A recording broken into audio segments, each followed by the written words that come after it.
देखिए बच्चों, हम 11th क्लास की फिजिक्स का जो सेकंड चैप्टर पढ़ रहे थे उसी के बारे में थोड़ा और डिस्कस करते हैं। देखिएगा, कल जो हमने टॉपिक पढ़े थे उसके बारे में एक बार लिख लेते हैं कि कल हमने क्या क्या बात की थी। कल हमारा जो फर्स्ट टॉपिक था वो था यूनिट के बारे में। हमने पढ़ा था कि यूनिट क्या होती है, कि किसी भी फिजिकल क्वांटिटी को मेजर करने की जो हम स्टैंडर्ड यूज करते हैं that is known as unit. Unit के बाद हमने जो हमारा नेक्स्ट टॉपिक था that is the system of unit. System of units के अंदर हमने 3 टाइप्स के सिस्टम ऑफ यूनिट्स पढ़े थे, जिसके अंदर फर्स्ट था हमारा CGS system of unit, second था हमारा FPS system of unit and third था हमारा MKS सिस्टम ऑफ यूनिट। ये हमने 3 सिस्टम ऑफ यूनिट पढ़े थे और इस MKS को ही 1971 में हम SI के नाम से यूज करने लगे, इंटरनेशनल सिस्टम ऑफ यूनिट्स। ठीक है, ये वाला टॉपिक हो गया था हमारे साथ पास कि सिस्टम ऑफ यूनिट के अंदर CGS सिस्टम ऑफ यूनिट के अंदर क्या था कि हम जो लेंथ थी, लेंथ को हम सेंटीमीटर में कैलकुलेट करते थे,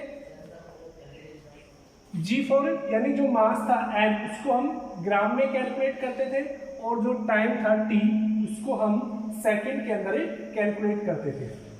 ठीक है, इसके अलावा जो FPS सिस्टम ऑफ यूनिट था, जिसको हम किस नाम से भी जानते हैं, ब्रिटिश सिस्टम ऑफ यूनिट के नाम से भी जानते हैं। तो ब्रिटिश सिस्टम ऑफ यूनिट क्यों बोला जाता है इसको, क्योंकि ये जो सिस्टम ऑफ यूनिट है ये मेनली ब्रिटिश में या ब्रिटेन में यूज की जाती थी, इसलिए हम इसको क्या बोलते हैं, FPS सिस्टम ऑफ यूनिट्स। तो FPS system of units, here F stands for foot, P stands for pound and S stand for second। वही अगर लेंथ को हम फिट में मेजर करें, मास को अगर हम पाउंड में मेजर करते हैं और टाइम को अगर हम सेकंड में मेजर करते हैं तो वो क्या कहलाता है, FPS सिस्टम ऑफ यूनिट्स। और MKS सिस्टम ऑफ यूनिट के अंदर हम जो लेंथ है उसको मीटर के अंदर, मास होता है किसी बॉडी का वो किलोग्राम के अंदर, और जो टाइम है वो किसके अंदर कैलकुलेट करते थे, सेकंड के अंदर कैलकुलेट करते थे, तो वो क्या था, MKS सिस्टम ऑफ यूनिट्स। तो ये 3 सिस्टम ऑफ यूनिट के बारे में हम ऑलरेडी डिस्कस कर चुके थे यस्टरडे। और इंटरनेशनल सिस्टम ऑफ यूनिट्स था उसके बारे में भी हम बात कर चुके थे। इसके अलावा हमने जो बात की थी उसके बारे में हम बात करते हैं कि जो फंडामेंटल यूनिट्स थी उनके बारे में भी हमने बात की थी कि फंडामेंटल यूनिट क्या होती है, कि वो फिजिकल यूनिट जो किसी दूसरी यूनिट्स पर डिपेंड्स नहीं होती, no depends on other units. ठीक है, उनको हम क्या बोलते हैं, फंडामेंटल यूनिट्स।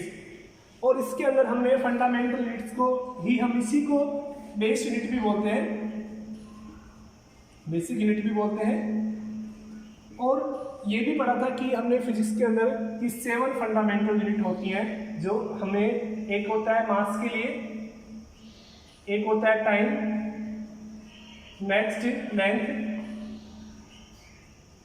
नेक्स्ट टेम्परेचर, ये 4 होगी। इसके अलावा आपको पता है कि अमाउंट ऑफ सब्सटेंस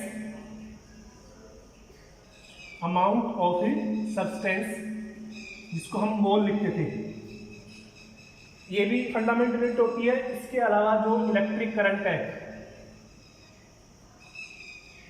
ये भी एक फंडामेंटल यूनिट होती है। और इसके अलावा जो लास्ट था इंटेंसिटी ऑफ ल्यूमिनियस या ल्यूमिनियस इंटेंसिटी।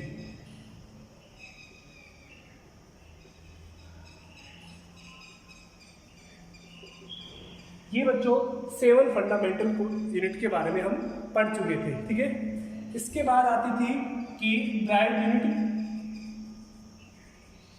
यूनिट क्या होती थी, कि जो फंडामेंटल यूनिट से मिलके बनी होती थी उनको हम क्या बोलते थे, ड्राइव्ड यूनिट बोलते थे। तो यहाँ तक क्लियर हो गया था। इसके अलावा हमने एक प्लेन एंगल के बारे में हमने पढ़ा था, जिसको हम थीटा से लिखते हैं और उसकी यूनिट क्या होती है, रेडियन। इसके अलावा एक सॉलिड एंगल था जिसको हम स्टेयर रेडियन के द्वारा डिनोट करते थे। यहाँ तक का टॉपिक है, हमने कल डिस्कस कर चुके थे।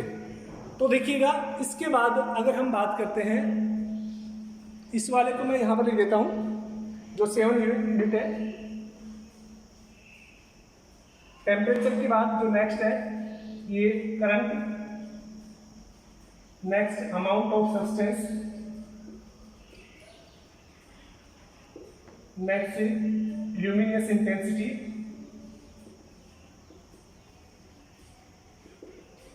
और इसके बाद था लास्ट 7 हो गए, ठीक है ना। तो 7 फंडामेंटल यूनिट्स थी। अब देखिएगा, इसके बाद हम यूनिट के बारे में एक दो और पढ़ लेते हैं कि कौन कौन सी यूनिट हम यूज करेंगे। ड्राइव यूनिट के बारे में मैंने बता दिया था कि ड्राइव यूनिट क्या होती है, जो इस फंडामेंटल यूनिट से मिलके बनी होती है, यानी वो किस पर डिपेंड होती है, फंडामेंटल यूनिट्स के ऊपर डिपेंड होती है। उनको हम क्या बोलते हैं, ड्राइव यूनिट बोलते हैं। अब देखिएगा, जैसे मैं एक एग्जांपल लिख रहा हूं कि यहाँ पर फोर्स, आप फोर्स के बारे में पढ़ते हैं। फोर्स क्या होता है, मास इनटू एक्सीलरेशन, ठीक है। किसी भी बॉडी का जो एफ है, एफ इक्वल टू क्या होता है, मास, एफ ए। हमें पता है कि जो फोर्स की यूनिट होती है वो क्या होती है, न्यूटन होती है, जिसको हम कैपिटल एन के द्वारा लिखते हैं। तो इधर से देखिए, ये जो न्यूटन है ये एक्चुअल में किन फंडामेंटल क्वांटिटी से बना है। हमें पता है कि जो मास की यूनिट होती है वो क्या होती है, किलोग्राम, और एक्सीलरेशन की यूनिट होती है मीटर पर सेकेंड स्क्वायर। तो एक्चुअल में जो न्यूटन है वो किन फंडामेंटल यूनिट से बना हुआ है, किलोग्राम मीटर पर सेकेंड स्क्वायर। इसी से इस फोर्स की यूनिट मिलके बनी है। इसका मीन्स क्या हो गया कि ये जो फोर्स की यूनिट है वो कैसी यूनिट है कि ड्राइव यूनिट है, जिसको हम फंडामेंटल यूनिट नहीं बोल सकते। क्यों? क्योंकि वो फंडामेंटल यूनिट से मिलके बनी है। नेक्स्ट देखिएगा कि अगर हम बात करें और कुछ यूनिट के बारे में हम बात कर लेते हैं, डिस्टेंस के बारे में ही, ठीक है, कि लेंथ की अगर हम और बात करें, जैसे आपके पास एक क्वेश्चन है कि ये नेक्स्ट है 1 AU। AU का मीन्स क्या होता है, एस्ट्रोनॉमिकल यूनिट।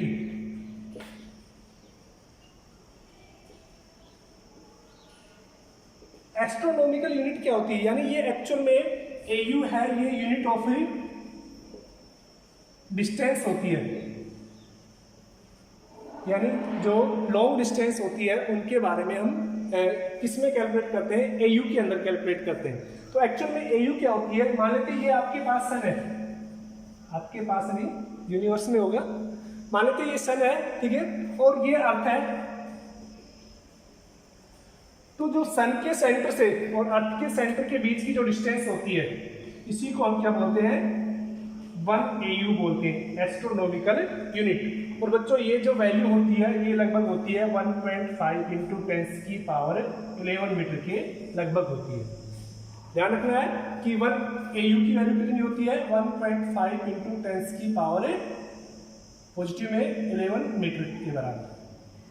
तो समझ गए, एस्ट्रोनॉमिकल यूनिट यानी 1 AU, the distance between centre of sun and center of earth known as the 1 astronomical unit and its value is 1.5 × 10⁻11 metre, ठीक है, नोट डाउन कीजिए, ठीक है। नेक्स्ट देखिएगा, अब हम बात करते हैं नेक्स्ट यूनिट के बारे में। हो गया AU। Next is light year. देखिएगा, लाइट ईयर ये भी क्या है, एक डिस्टेंस की ही यूनिट है। आप ईयर के नाम से इसको टाइम की डिस्टेंस में बोल देना, ठीक है, कि लाइट ईयर क्या है, 1 लाइट, यानी इसको LY भी बोलते हैं। 1 लाइट ईयर क्या होता है कि आपको पता है कि जो लाइट है यानी रे है, उसके द्वारा 1 ईयर में जो डिस्टेंस ट्रेवल की जाती है उसको हम क्या बोलते हैं, 1 light year. The distance travel by ray of light in 1 year that is known as 1 light year.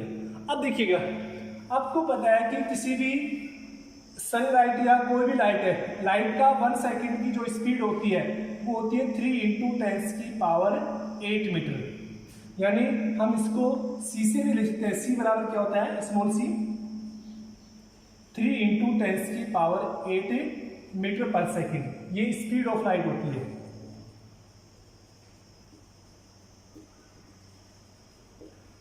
तो इस स्पीड से लाइट एक ईयर में कितनी डिस्टेंस ट्रेवल करती है, हम उसको क्या बोलते हैं, 1 लाइट ईयर। अब देखिएगा ये पर सेकंड स्पीड है, 3 इंटू 10⁸ पर सेकंड स्पीड है। अगर हम इसको 60 से मल्टीप्लाई करते हैं तो ये क्या होगी, पर मिनट की स्पीड होगी, क्योंकि एक मिनट में कितनी सेकंड होती है, 60। अगर हमने अगेन इसको 60 से मल्टीप्लाई कर दिया तो ये डिस्टेंस कितनी होगी, डिस्टेंस ट्रेवल बाय ए लाइट रे इन 1 आवर, क्योंकि सेकंड से वापस मिनट में और 60 को मल्टीप्लाई किया तो 1 आवर्स में। And if we multiply by 24 then this value become distance travel by light in 1 days, and we know that there are 365 days in 1 year, then this multiplication known as 1 light year, means the distance traveled by any ray or sunlight in 1 year known as the 1 light year, and its value is about 9.46 into 10⁻15 metre. ठीक है, तो आपसे directly आप याद रखिएगा कि 1 light year equal to 9.46 into 10⁻15 minute. Note down कीजिए, हो गया? ठीक है, नेक्स्ट हम यूनिट की बात करते हैं, 1 पारसेक। देखो ये पारसेक भी क्या है, ये एक्चुअल, तो देखिएगा 1 पारसेक के बारे में बात करते हैं कि 1 पारसेक क्या होता है। जैसे मान लेते हैं अर्थ के किसी एक पॉइंट से कोई भी एक आर्क, ये जो आर्क है इसकी जो लेंथ है वो कितनी होनी चाहिए, 1 एस्ट्रोनॉमिकल यूनिट। यानी कोई भी अर्थ के किसी पॉइंट से एक सर्कुलर की आर्क या किसी भी सर्किल की आर्क जिसकी लेंथ कितनी होनी चाहिए, 1 एस्ट्रोनॉमिकल यूनिट। अगर वो अर्थ के किसी पॉइंट पर 1 सेकेंड का एंगल बनाती है, 1 सेकेंड का एंगल बनाती है, उस डिस्टेंस को हम क्या बोलते हैं, पारसेक। ये जो डिस्टेंस है ये क्या कहलाएगी, 1 पारसेक कहलाएगी। ठीक है ना, और 1 पारसेक के लिए जो वैल्यू होती है वो होती है 3.1 इंटू 10⁻16 मीटर। ठीक है, समझ में आ गया 1 पारसेक क्या होती है। A circle that's arc is about 1 astronomical unit, यानी वो सर्किल जिसकी एक आर्क की लेंथ कितनी है, 1 astronomical unit, form A angle of 1 second, that means 1 second. देखिए ये होता है 1 degree, this is 1 minute and this is 1 second. तो किसी भी सर्किल की वो आर्क जिसकी लंबाई 1 एस्ट्रोनॉमिकल यूनिट है और वो अर्थ के किसी पॉइंट पर 1 सेकेंड का एंगल बनाती है, तो वो डिस्टेंस क्या कहलाती है, 1 पारसेक कहलाती है। ठीक है, तो ये जो हमने पढ़ी थी अभी तक, लाइट ईयर या एस्ट्रोनॉमिकल यूनिट या पारसेक, ये लॉन्ग डिस्टेंस मेजर करने के लिए हम यूज करते हैं। अगर आपको स्मॉल डिस्टेंस मेजर करनी है, अगर किसी भी बॉडी के लिए, ये तो लॉन्ग डिस्टेंस होगी, जैसे कि हम स्टार या गैलेक्सी वगैरह की डिस्टेंस को हम कैलकुलेट करते हैं, लेकिन अगर आपको स्मॉल डिस्टेंस कैलकुलेट करनी है, फॉर स्मॉल डिस्टेंस के लिए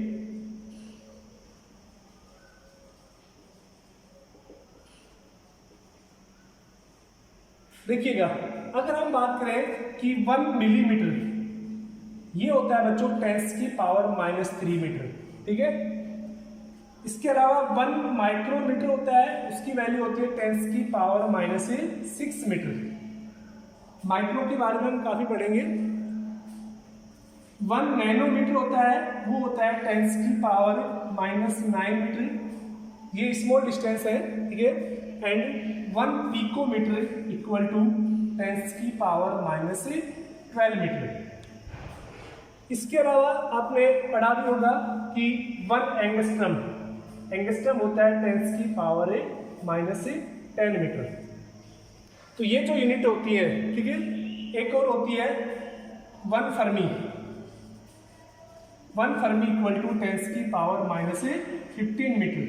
यानी ये जो यूनिट है ये हम स्मॉल डिस्टेंस, जैसे कि फर्मी मोस्टली किसी भी एटम्स की जो न्यूक्लियस साइज है उसको कैलकुलेट करने के लिए हम यूज करते हैं, ठीक है ना। एंगस्ट्रम है एटम्स के अंदर जो न्यूक्लियस के अंदर जो एटम्स वगैरह होते हैं उनके बीच की डिस्टेंस को एंगस्ट्रम में नोट की जाती है। और ये यूनिट है, ये हम जब कोई भी पार्टिकल्स बहुत स्मॉल डिस्टेंस पर एग्जिस्ट करते हैं उनके बारे में हम कैलकुलेटेड करते हैं, ठीक है। इसके अलावा जो एक दो यूनिट है, ठीक है, उसके बारे में हम और बात कर लेते हैं कि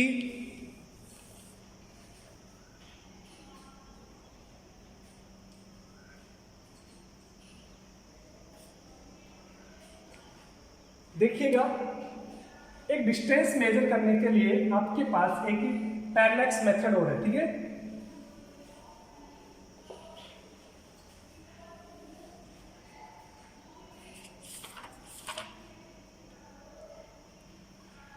नेक्स्ट टॉपिक है हमारा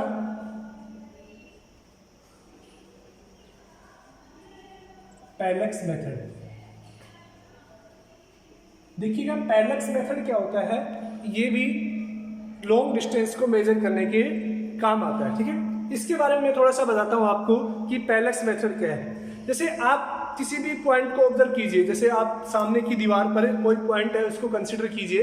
जैसे ये पेन है, अगर मैं इसको यहाँ से कंसीडर करता हूँ, इसकी टिप को यहाँ से कंसीडर कर रहा हूँ, अगर आप एक आई को क्लोज करके इसकी टिप की पोजीशन कंसीडर करते हैं और फिर दूसरी आई को क्लोज करके फर्स्ट वाली को आप ओपन करते हैं, तो आप देखते हैं कि ये जो टिप है ये शिफ्ट होती है, ठीक है ना। मीन्स यहाँ से क्या हुआ कि आप किसी ऑब्जेक्ट को देख रहे हैं, जैसे कि ये ऑब्जेक्ट है, आपने यहाँ पे खड़े हैं, आप अपनी आई से देखा, आपने ये ऑब्जेक्ट है, ठीक है। आपने फर्स्ट आई से इसको क्लोज करके और फर्स्ट आई से देखा तो मान लेते कि इसकी पोजीशन है वो कहाँ पर मिली, पॉइंट ए के ऊपर, ठीक है। अब आप क्या करते हैं, इस वाली आईज को क्लोज करके और इसको क्या करते हैं, आप ओपन करते हैं, ठीक है। तो आप देखते हैं कि इसकी जो पोजीशन है वो शिफ्ट हो जाती है कहाँ पर, पॉइंट बी पर। यानी ये जो डिस्टेंस है ये मान लेते हैं इसने कितना शिफ्ट हुआ, डी डिस्टेंस से शिफ्ट हुआ। और जो एंगल है आपके पास वो मान लेते हैं वेरी स्मॉल है, थीटा, उसको हम क्या मान लेते हैं, थीटा।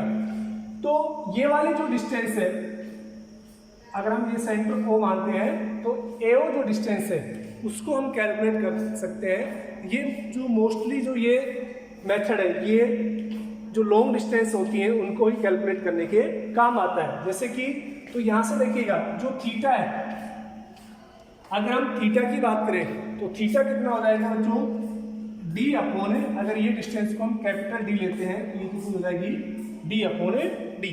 तो यहाँ से हम कैपिटल डी कैलकुलेट कर सकते हैं, दैट इज डी थीटा। तो ये जो डी कैलकुलेट करना है ये मेथड क्या कहलाता है, पैरेलैक्स मेथड कहलाता है।